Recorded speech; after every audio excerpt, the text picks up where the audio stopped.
Good morning. Welcome to SangakuTV, where we want to talk about martial science. I want to get all my Facebook friends and YouTube watchers big thank you. We got a great response. I hope you enjoyed all the footage we're putting out.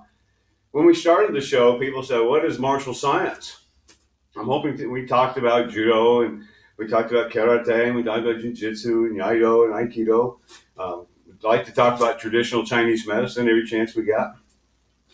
And so he said, "Well, what is martial science?" And I said that, and I thought, well, I can know you guys for the rest of my life and never explain in a second the information that we were able to spin around the planet the other day with the Facebook stuff. So now, you're standing here and asking you to participate in SangakuTV and more martial arts science. Well, for the beginner, we're going to begin today, and we're going to go over some of the exercises. And if you notice, some of the people that exercise, they exercise very hard. And so you say, well, where do I start? Well, for some of you, we send out the chair exercises. And we're hoping, there's an age group that's going to be very specific for it. Obviously, a very good place to start. And then there's others that are going to take it all the way up to bare knuckle fighting. It's a different world for different people. So where do you begin? Well, we started out because the soul of karate was the fist. And we asked you to go ahead and make the fist. And then we said squeeze real hard. And then we said open up your hand and squeeze real hard. And then the other day I talked to you about when you pull this back and you expand your chest and you take a full breath. And then you exhale and try to make a harmonious sound. This is pretty important. Tension. Close the hands. More tension. Pull the hands back. A very big breath through the nose, and then a melodious whoa.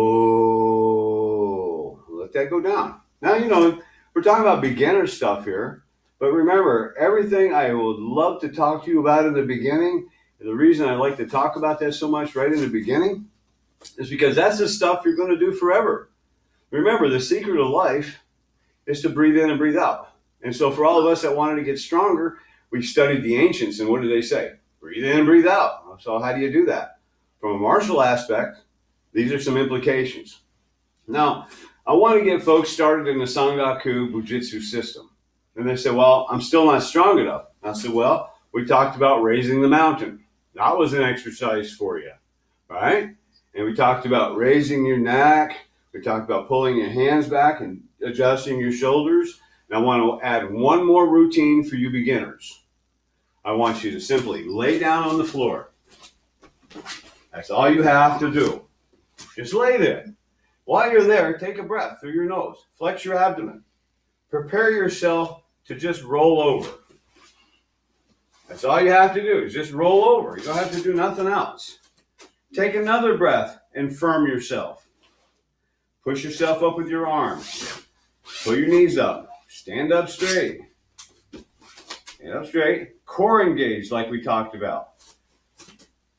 Bring out the hands. Close the hands. Firm the hands. Pull the hands back. Melodious. Push them. No. And while your hands are open, give them a little shake. That's a great exercise.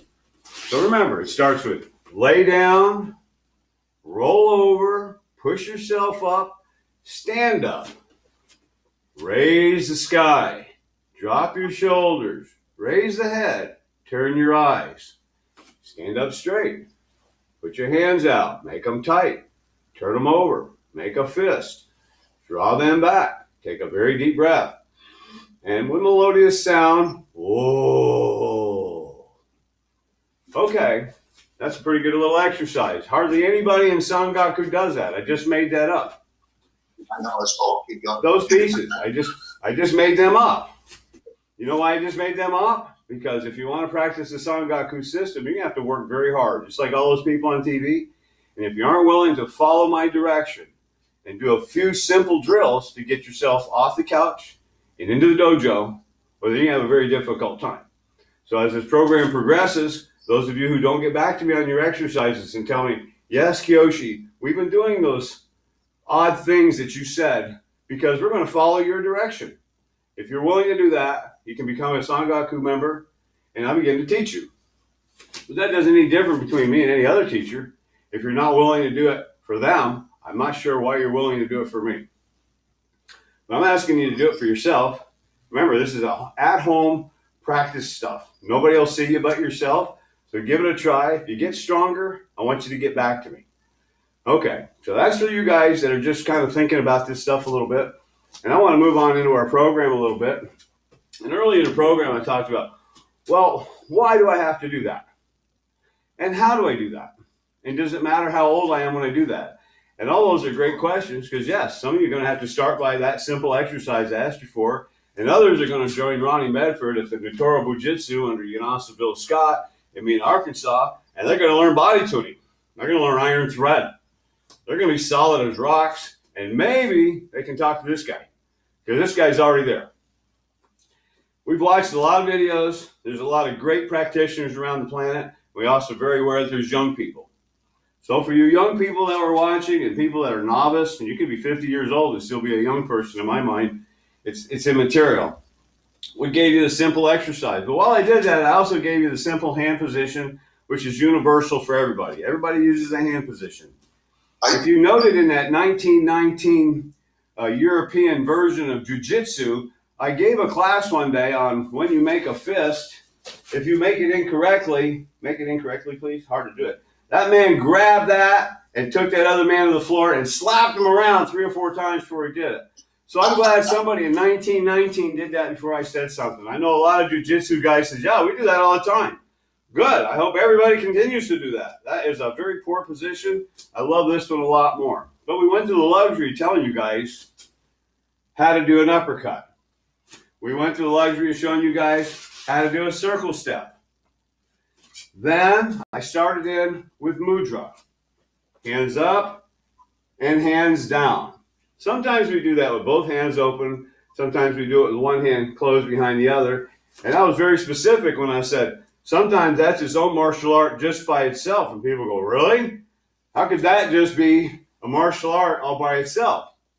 Well, you know, if you studied enough Chinese movies and all the Japanese movies, you know, they say 10 fingers, 10 toes, 20 ways to die. Okay, well, I love that stuff just like everybody else does. But, you know, from a serious teacher's point of view, you got to kind of incorporate a visual.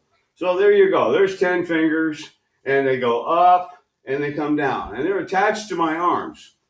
Now, you've seen, let me have this arm, please. You see us do the arm banging thing, right? We talked about that. Up, down, and back again. He throws a punch in here, and I'm going to put my arms up. Oh, wait a minute. Wait a minute. That's starting to look like something here, isn't it? All right, you're going to punch down here now. Okay, all right. It's starting to look like something again. I said it's its own martial art. And so when you bring internal energy up and you bring internal energy down, it's done with the hands. And we always say, well, how do you exercise? Well, we breathe in, we breathe out, because that's the secret of life. We move the hands up and down because we want to encourage energy to flow. Whether you study Western medicine or Eastern medicine, we know the energy is in the blood. So exercise and body motion. Okay, well, we're all sold on that idea, but the idea is now we're martial science. Kind of a different deal. I'm exercising. So I'm exercising in a way that I can defend myself. And like I told you, 2 guys go to school and they learn something. One guy can get a job, the other one can't. Well, everybody goes to the gym. I practice martial art and I can defend myself. That's all I got to say on that. So this in itself, when we design these arm strength drills for you, arm banging, all right, that begins to make this solid. So at some point, this, with breath, means that you have encapsulated energy into these arms.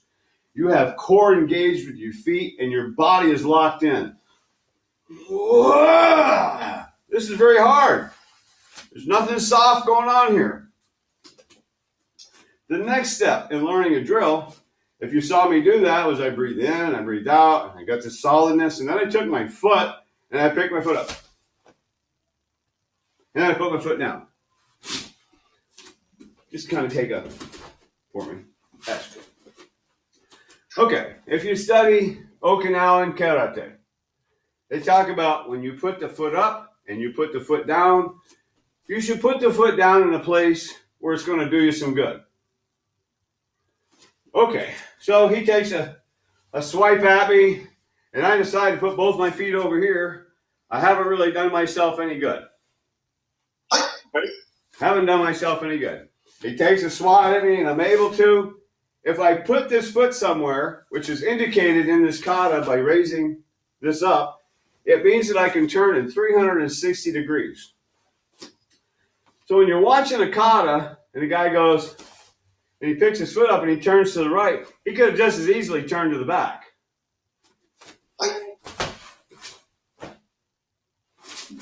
He could easily have taken his dragon's tail and done a taisubaki.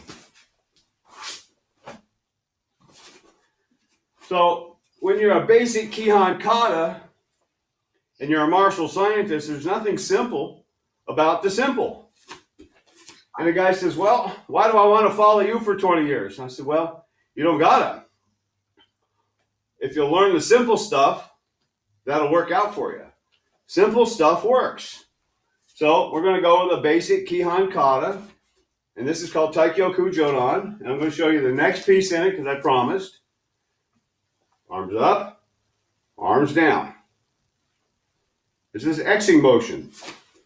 And these whipping hands.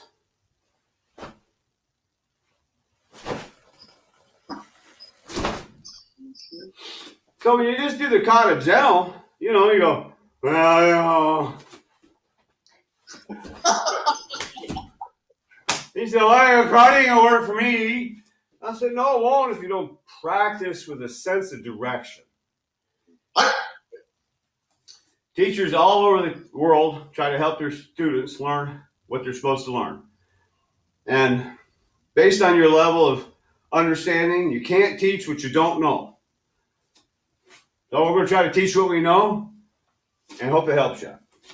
So I picked that foot up and I put that foot down and I move this arm. And then I move this arm and then I circle step and I moved in again.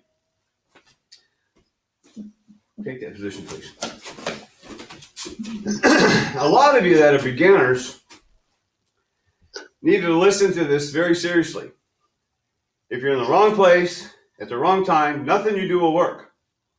Spinning heel, front roll, any of that.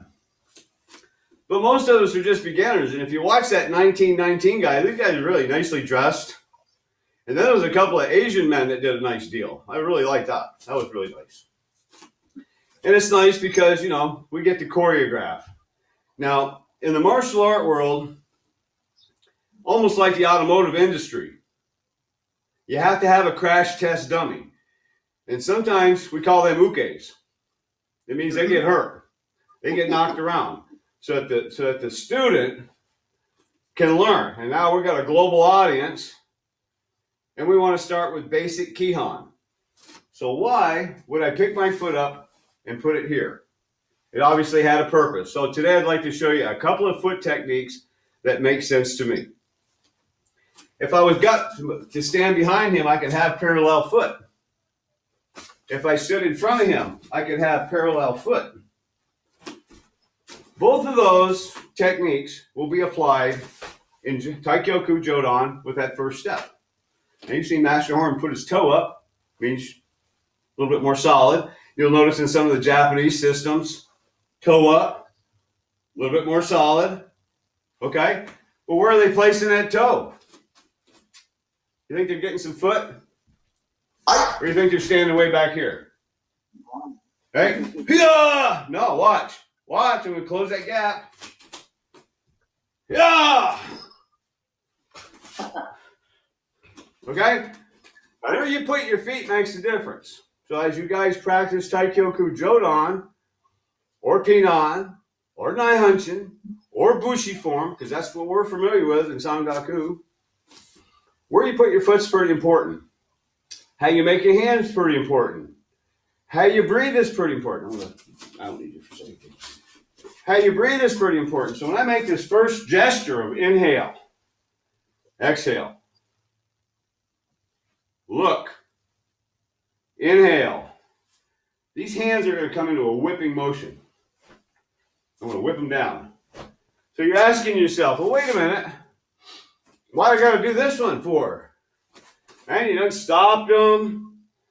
Right? Looks like you might have even hit him. Guess what? I probably did, right? That's probably a very serious technique. That idea of looking left and right to make sure it's over. Where are my problems? Martial arts, like math, it's problem solving. When we get into multiple opponents, you have to like the game of Go. Some of you don't understand the word Sangaku as being mathematical. If you're paying attention, I'd have to say you got it, because there's more than one answer. Okay? While you're being surrounded, you are surrounding. We're both. Okay? Very important stuff. So today I want to talk about leg position. So give me this leg out here, please. I'll take that one. If I have the luxury, and everybody says, well, you know, that doesn't work when it's fast. And I said, well, if you can see it when it's fast, go ahead. But when he creates the dragon's tail, it's my option to get into this place where I can find his weakness. If you could do a roundhouse spinning heel kick, guess what? Right? It's going to go onto that third leg. My point exactly. Targeting is everything. I'll take this punch. If I could have that position, and I could do parallel foot. You see how I'm wrapping my foot here?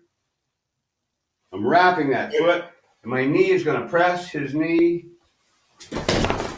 I'm going to wrap that. Okay, that was real slow.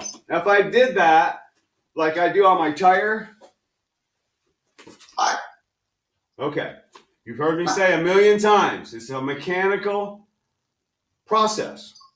And at the same time, it's TCM, because there's points of interest around that area. If he throws his punch, and I go ahead and hitting a heart point, and then a gallbladder point, and I'm going to come in here and set this leg.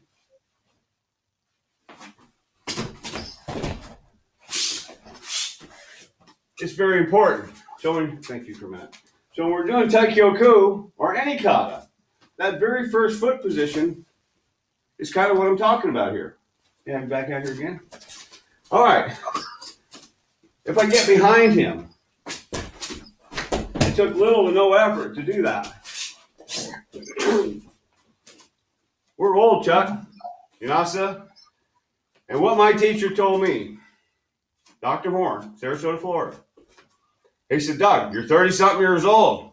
You got this, you're crazy, you know? I said, I know. I know. I got it. I'm working on it. And I said, well, he said, you can't learn this stuff if you can't do it when you're older. Back out here. Throw a punch. How old do you think you got to be to do that? Not very old. And if that's the one that gets you past the mugger, you should learn it. Whether or not you become a black belt or not. Back out here again. I have twisting knee. Okay, so those are just a couple of techniques. I talked about the front, back, step forward again. This one, please.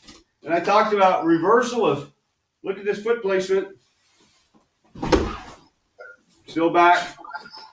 So take the time to learn what this structure is. I sent you skeletal and muscular charts, videos.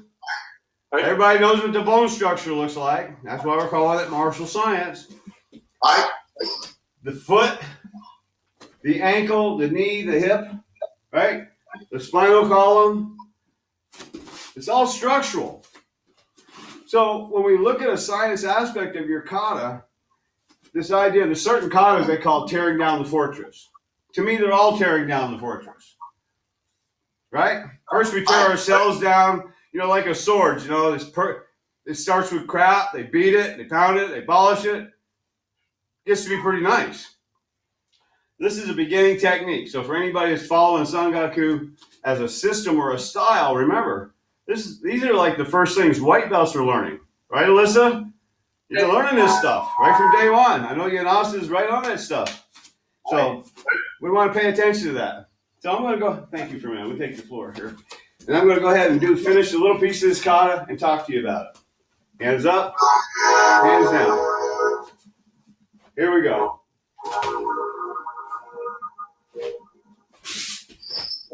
Now, I showed you Tai Tsubaki. Watch it. Those are the first two moves. First two moves in Tai Kyoku. So if you notice, there's going to be a point here where I'm going to turn and put my hand this way, and then I'm going to come back this way. Now there's Judo, there's Jiu-Jitsu, there's Aikido, there's all that stuff, right? So I'll have you come on over here for a second. Just give me a roundhouse punch to the head, or straight, yeah, the other hand, please. Okay. Just stand straight right here. Go. He bare knuckles fights. He doesn't do martial art like I do. Back that foot up. He said, I never do that. Yeah, you really have to. So it's kata, right? All right, here we go. So for you beginners, I want to catch this hand before it catches my head. I want to pick this leg up and set it in here in such a way that I get that. Don't have to even hit him. Okay, so if I failed on a step, come in here. If the step failed, I stop this, I still hit him, right? Still part of the form. You have to have a little imagination. But for Bunkai's sake, if you want a stronger technique, I'm going to change my hands. I'm going to change my feet, right? So I stepped in and punched. Then I turned him head on my shoulder. And now I'm going to turn him. And I'm ready for the next person. So sometimes just a little piece of the kata makes a lot of difference. A lot of you said, oh, I got him. Now I'm going to jump over here and I'm going to get him.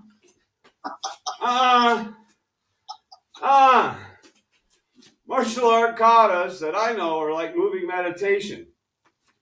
Even though I know some people say a mind is a terrible thing, sometimes you got to do a little thinking.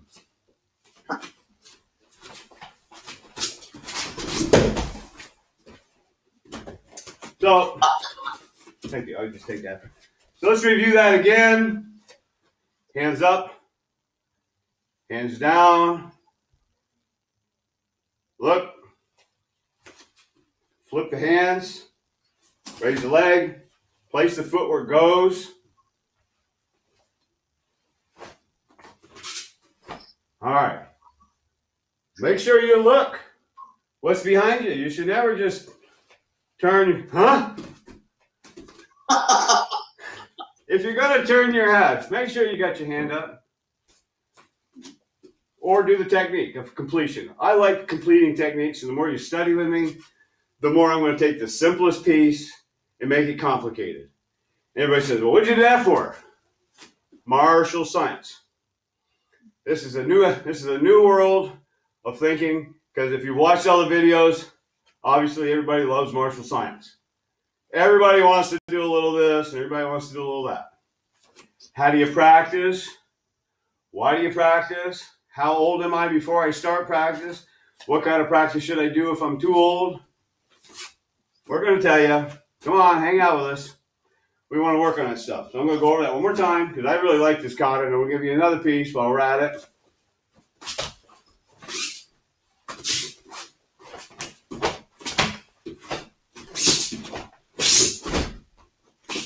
Hope you enjoyed that pieces because we're going to add to that next week. I got some other stuff. I talked about the hand, open it. We talked about exercises. We talked about your age. Okay, where are we at, Eric? Okay, Taikyoku. I need more questions from you guys at some point, but here we go. All right. All right. I'd like to tell you a Dr. Horn story. You know, for the people that do this stuff all the time, this stuff is pretty serious, and there's no room for pettiness. So when I'm talking on this show, I'm going to try to refer to information that has been around a long time and is valid and verified. Okay. So because of Sangaku, we're a little mixture of Asian and Japanese and American and all that kind of stuff. Anything's really good. But the one we started with Aikido and the art of samurai. And in those literature books that I read, it told me that there was a summit of service, and it was called love. In the Chinese medicine, it tells me that there's a law of opposites. And I recommend to everybody, if they're going to study the Sangaku method, that they should learn the law of opposites. But every time this show starts or stops, we're only going to use the first law of the law of opposites, and that's going to be the one of love. So I hope you guys enjoy that part. Okay, just a second. Okay, here we go. So that kind of wants to take all the stuff out of our show, and I really want to teach more martial art. But I want to talk about stuff too. I already have people from all over the world, and I'd like to talk about a Japanese thing that I learned a long time ago. And I'd love to have this calligraphy, so if anybody wants to find it and send it to me, I'll put it up on my wall gladly if I have it. But it's a picture of Mount Fuji. And on the mountain, on the calligraphy, this is beautiful stuff. There's a snail, of course, the earth, and then there's a little spirit. And you know, how do we get to the top of Mount Fuji? With the spirits fast or with the snail that's slow? We talk about this all the time. Do we cover every little microscopic piece of it before we go up? Or do we just run to the top and say, hey, we made it? Some of us go fast, some of us go slow. That's my words of wisdom. You can decide who you are, what you want to do. And I'm so glad I got a chance to have this opportunity. So for our casual students, people who want to expand their information level, people that are here forever, I hope you like us. I hope you share us. And I'm looking forward to seeing you again. And don't forget to bow.